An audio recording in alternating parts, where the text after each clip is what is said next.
plan that culminates in the return of Jesus Christ. The seven seals serve a dual purpose.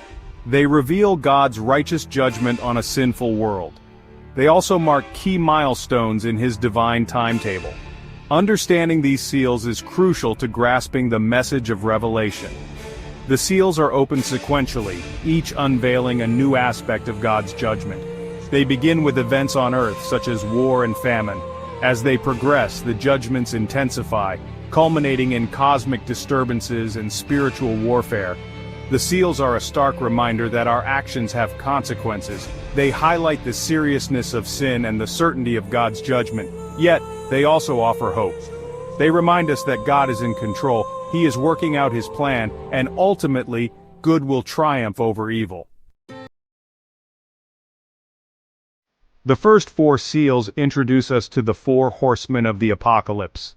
These terrifying figures are symbolic representations of God's judgment on a rebellious world. They represent conquest, war, famine, and death, respectively. The first horseman rides a white horse, symbolizing false peace and the rise of deceptive powers. The second, on a red horse, represents war and bloodshed. He carries a great sword, signifying the violence that will engulf the earth. The third horseman, riding a black horse, brings famine and economic hardship. He holds a pair of scales, representing the scarcity of food and the soaring prices that will accompany it. Finally, the fourth horseman, riding a pale horse, is death itself, followed by Hades. He represents pestilence, disease, and the unleashing of death on an unprecedented scale. The fifth seal shifts our focus from earthly judgments to the spiritual realm. It reveals the souls of those martyred for their faith. They cry out for justice, longing for God to avenge their suffering. The sixth seal unveils a series of cosmic disturbances. The sun darkens, the moon turns blood red, and stars fall from the sky.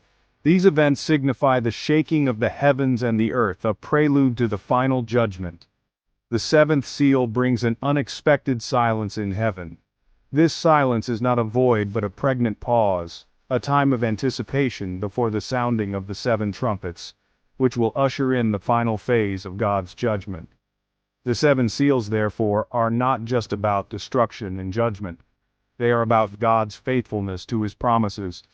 They are about the ultimate triumph of good over evil and the establishment of God's eternal